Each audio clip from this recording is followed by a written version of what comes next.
In today's video, we're going to be running through my top transfer targets ahead of Game Week 17 and of course giving you guys all the best data you need to make the best decisions ahead of Game Week 17. Now, before we dive into today's video, of course, if you do enjoy any of the content that you see on the channel, please be sure to like, comment, and subscribe as we are trying to hit 11,000 subscribers by the end of the season, and it is only possible with your guys' amazing support. Of course, as always with the transfer targets video, I like to take a look at just the next game week, probably looking at some teams we want to be targeting, of course, maybe some teams and players we want to be obviously looking to avoid. So let's take a look into that then. Game week 17, goal and clean sheet odds. Obviously, the standout fixture for next week, Newcastle against Ipswich. Obviously, a lot of people are going to be looking at Alexander Isak, and we're going to talk a little bit more about him. Another good fixture for Arsenal in the late kickoff as well against Crystal Palace. Everton against Chelsea, a quite resolute Everton, so maybe that one might be a little bit more interesting than people think. And of course, then we've got some other kind of interesting clashes as well from an FPL perspective. Wolves versus Leicester, and of course, Fulham versus Southampton. Spurs against Liverpool as well could also be a great game. Again, captaincy probably next week is looking a little bit dicey, to be honest. Which way do you go? Do you go against, both Palmer and, of course, Salah away from home? Saka's away from home as well. Erling Haaland's up against Gandhi in the early kickoff as well. So there's a lot of split games, and obviously I reckon maybe potentially a lot in terms of split captaincy. So maybe the man on screen right now, Alexander Isak, could potentially be a differential captain that we do look at for next game week as well. But let's move on. Let's take a look at the projected data from 11-5 for the next 5 game weeks. First, starting off with the clean sheet percentages. As you can see, Arsenal pretty decent across the board. So I do feel any investment is that our Arsenal backline is going to be worthwhile. I would say that Gabriel, for me personally, is going to be the standout pick. I just think with, the set pieces and the way that Arsenal play for them, and obviously he's one of the big threats, add that into the clean sheet factor and the fact that he's usually top of bonus points as well when Arsenal do keep a clean sheet.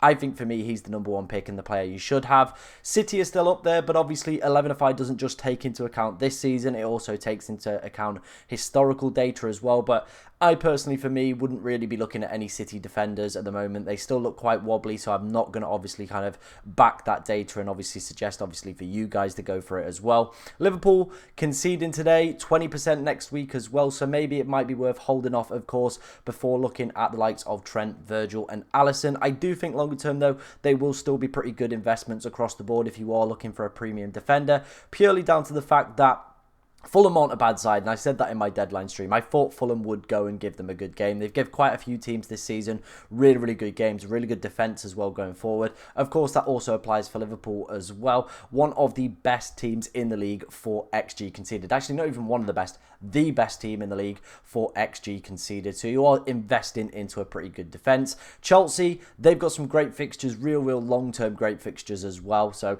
any sort of investment into their backline makes sense. Newcastle as well, I know people are going to be looking at Lewis Hall, and we're obviously going to be talking about him a little bit later in the video as well. But again, some decent percentage chances of clean sheets over the next few weeks. Same goes with Bournemouth, Aston Villa, Crystal Palace, and of course Fulham as well. All decent sides I think you very easily could invest into. You probably could include Brighton and Nottingham Forest into that list, to be honest, because all of them have really good clean sheet percentage chances for me personally over the next few weeks. And I genuinely think with how close it is across the board there, you're talking maybe like 1 or 2 players or a little bit of luck going your way as well. So I think any investment into any of those teams defensively could also be worthwhile as well. Let's move on then to the projected goal numbers from 11-5. City atop, and it is that big fixture swing that I have been talking about for a few weeks now. Coming up in game week 18, we knew it's coming. If you look at the fixture tracker, of course, that is where we see a big uplift in terms of Manchester City's fixtures. The 11-5 model as well is backing them not only from a clean sheet perspective, but also from a projected goals perspective as well. And that match day 21 is looking really appealing, as is 19 as well. That would make them the joint top for projected goals that week. Of course, match day 18 probably is the ideal hop-on point, but I imagine a lot of people are deciding what to do with Salah and, of course, Saka during that week. So probably a lot of people will maybe be looking around 19 to potentially get back in on Haaland. So maybe if your team's looking okay, could be worth potentially just holding off on a few transfers. We will discuss Erling Haaland a little bit more as well when we're looking at projected player data over the next 5 game weeks as well, because I do think he could be one of the players that could potentially smash up the template a little bit if him and City start to get themselves into good form,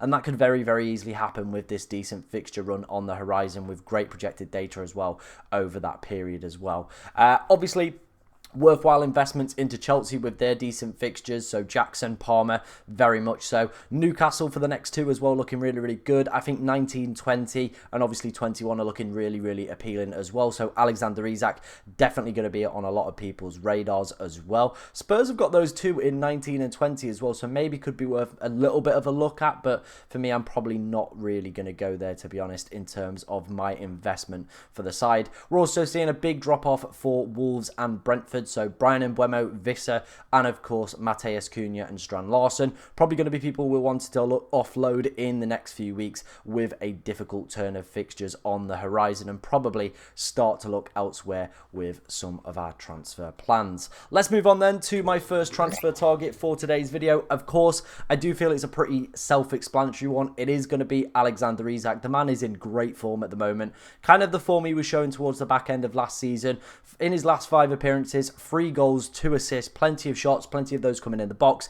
Decent underlying data as well. Could have had a few more opportunities as well. Playing against the Ipswich side, who are currently sat at the time of recording, bottom of the XG conceded chart. But of course, Southampton are yet to play, and I imagine they'll go back there tomorrow once their game is finished. But Ipswich still a pretty unreliable defence, and definitely a defence that a Newcastle side today, they looked like they were purring. They were full in confidence. The way they were playing, some of the goals, if you go and watch them back in the highlights, the confidence, the kind of charisma. It was at times like watching like a prime 08 Barca side, the way they were just playing the ball around, some absolutely sensational stuff. And of course, Alexander Isak was involved not only with the goal scoring, but of course the build-up as well. I know people might be saying, well, they've then got Villa, United, Tottenham. If you look at all those teams, I think Alexander Isak and Newcastle could score against every single one of them. Villa haven't had a great defensive record so far this season. Obviously, they are playing Nottingham Forest at the time of me recording. But Villa, if obviously they do concede today, it will have only kept 2 clean sheets so far this season. United still look like they've got their defensive woes, as do Spurs every single week. And then Wolves at the moment as well. Not really looking like a cohesion side, are they? So I definitely think, you know, the fixtures might look a little bit difficult on paper, but I still think it is a worthwhile investment for a player that is in decent form with some great fixtures on the horizon for me personally. Kind of looking away a little bit from the FDR and maybe looking towards what their XG conceded numbers are, and obviously some of their kind of defensive statistics this season, injuries and stuff like that as well. I still think it could be a worthwhile investment into Alexander Isak. Let's move on then. Let's take a look at cheap defenders, because this is going to be a very popular topic for this game week, and I imagine it's going to be an area that a lot of people are looking to invest in as well, with of course Ryan Aït-Nouri losing his head. We saw with the 11FI data as well, and if you just look at the FDR in general, of course Wolves' fixtures turning next week. He's not available for that great fixture, so it does mean that a lot of us are going to be of course looking to flog him on, and I've selected my 5 favourite replacements for Aït-Nouri. It's going to be Munoz, Kirkes, Hall, Colwell and Robinson. Let's talk through the pros and cons of every single one of these players. First off, starting off with Munoz, he for me personally is my favourite out of all this list. I know a lot of people are going to be looking at Robinson, and he's probably going to be the consensus pick and probably one of the most popular picks, but I think Munoz could be the one that people go for. Now, obviously, there are some downsides to him. Let's start off with the downsides first. They've got Arsenal in 17, so he's not an ideal like-for-like replacement if, of course, you do need, obviously, someone to play in Aït-Nouri's place if you were to do that transfer this week. Not ideal. They are at home, though, so let's not forget it. And again, Palace, we never know with Palace. They're a bit one of those teams where they can pick up weird results. At home as well this season, they've not been too bad either defensively, and they've not really been getting walloped by anyone. So yeah, it's an interesting one with him. The following fixtures after that, though, are sensational. He, of course, on this list as well, has the best expected goal involvement with 0.23 per 90. Let's just remember as well, Hall and Robinson have already played as well, so that's already contributed to their factors. So he has played 1 less game than both of these players. Of course, as well, though, Crystal Palace do have the worst XG conceded on this list. However, it is only marginal, with the team sat in 7th and 8th on this list as well, with obviously Newcastle and Chelsea. But for me, personally, I think if Munoz had a better fixture this week, a lot more people would be looking at him. He's, of course, the more differential option. I think he's around 2.5% owned, but I would want him. Genuinely, I would want Munoz, and I am still thinking about maybe going for Munoz and just risking it against Arsenal, or maybe playing, you know, Konza against City, depending how they look tomorrow, and just going in on Munoz. He's a player that I've looked at. I really, really want. I want to see, obviously, how he gets on. I believe he's on 4 yellow cards as well, though. That's the only drawback that, of course, again, is the limiting factor. He is on 4 yellow cards, so if he does pick up another one, he will be serving to a suspension. So, again, that's another factor that probably would put me off. But I'm still quite bullish on Munoz, as you can tell. Next up is Kirkez, a player I do have in my side. Again, not an ideal fixture in 17, but decent fixtures across the board.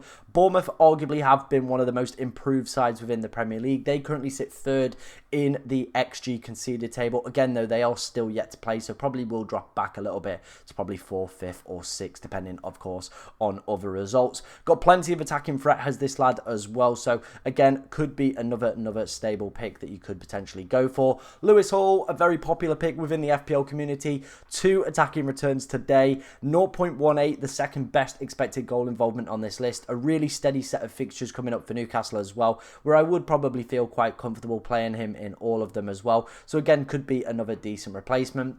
Colwell stands out, I would say, on this list because he's the only real defender. The rest, I would say, are really more attacking fullbacks. But the big benefit that Colwell has is, I would say, security in minutes and the fact that you could realistically hold Levi Colwell till the end of the season. That's how good the Chelsea fixtures are. We were looking at earlier in the deadline stream. As long as you've got players that rotate around the bad fixtures, you could theoretically hold Colwell all the way up until the end of the season. Chelsea as well could be within that top 4 battle, you would say, come the end of the season. So you would be expecting decent clean sheet numbers. However, my only caveat and my only argument against that is I do feel there has been a massive decrease in clean sheets. Obviously, prior to this game week, there was 59 clean sheets in the Premier League. In last season's obviously campaign, there was 159. We were going into this game week 39% of the way through the Premier League season. Again, if you look at this weekend's, there's not really been too many. Obviously, Arsenal and Everton have got some, but outside of that, again, we're probably going to be looking at another week where there aren't going to be too many clean sheets, and it does feel like picking up these more attacking players rather than, of course, the just centre-backs seems to be the way to go for me. So that is the only downside I would probably say with Levi Colwell. And then finish up, it is going to be Robinson. Of course, he is going to be, I would say, the most popular pick out of the lot. And for very, very good reason. Fulham have been a great defence this season. This lad can't stop picking up attacking returns as well. And the fixtures are decent. It all makes sense. I probably would say he's probably going to get a price rise. Maybe Saturday night, maybe even Sunday night as well. He could go up to 4.8 million. So do just be wary of that if you are thinking about potentially bringing him in. Of course, maybe the early transfer might be the move if you are stretched for budget. Of course, if you want to go and check out price rises for yourself, there is a link to Fantasy Football Hub in the description. They are currently running one of their Christmas sales as well. I think you currently get a 30-day free trial, which is pretty good. Gives you, obviously, a great chance to go and check out all the amazing features. A lot of them are, of course, brought up in these videos as well. So go and check that out in the description. But if I had to rank them, I think my personal favourite would be Munoz, then Robinson, then probably Colwell, and then I reckon Kirkez and Hall. But I think any of these 5 that you were to bring in, I would probably give you my backing, to be honest. I think all 5 have got great merit to obviously be in your sides as well, and all are fantastic Aït-Nouri replacements as well. Let me know if there's any that I've missed or any that I should have included on this list in the comments section. But let's keep this video rolling. On to the next section. It is going to be the projected goal involvement from 11 FI. I've started picking this up in the transfer targets video. I think it's a really, really useful tool to be obviously comparing that with the attacking data as well, and kind of putting 2 and 2 together and looking in terms of not only captaincy, but probably players that I should be monitoring over the next few weeks. Of course, we do have Cole Palmer at the top of that list. Some good fixtures for him and Chelsea. We saw that with the projected goal numbers as well. So looking like a decent option. In terms of captaincy next week, in terms of the top option there, it is looking like Cole Palmer as well. But it's extremely tight between him, Salah, and Raul Jimenez as well. Obviously, they've got Southampton next week. So maybe, again, differential captain territory. Isak also up there as well with some okay projected goal involvement numbers, should I say, as well. Obviously, Salah and Saka, their standout fixtures are in 18. And then I was talking about Erling Haaland a little bit earlier in the video and saying maybe it could be worth just keeping a few transfers back for obviously potentially looking to bring him in. And it is because of that run there that I'm talking about, where you see a big uptick around 18 and it starts to obviously progress more and more and more, and he does start to become a better captaincy option every single week. I would probably say, you know, 19 he's probably the second best there, 20 he is the best there, so you know he's starting to get that appeal over Saka as well. So maybe if he has a good performance against Manchester United, could break up the mould a little bit, and of course could shake things up. But let me know what you think of that down in the comments below. Of course, Alexander Isak we spoke about, as you can see there, pretty decent numbers across the board, to be honest. So yeah, I think could be a decent one.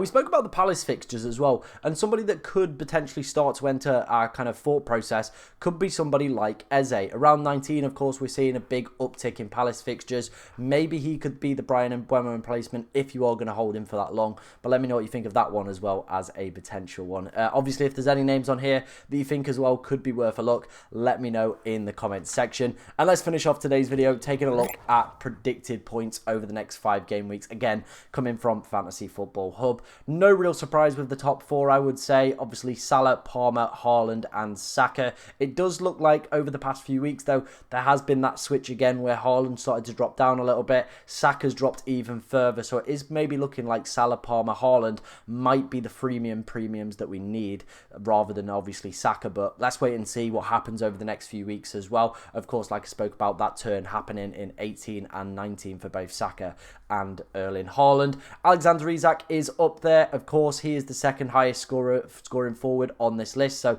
again, all the data that I've kind of presented to you guys now with predicted points as well, looking like a decent worthwhile replacement. Mateta was on that projected numbers list as well as with Eze for Palace, so they might start to become an option over the next few weeks as well. So it could be some really interesting numbers coming up, and obviously some differential players over the busy festive period. Of course, if you did enjoy today's video, let me know down in the comments section. Make sure you're liking, commenting and subscribing. But thank you very much for watching today, ladies and gentlemen, and good luck in game week 17.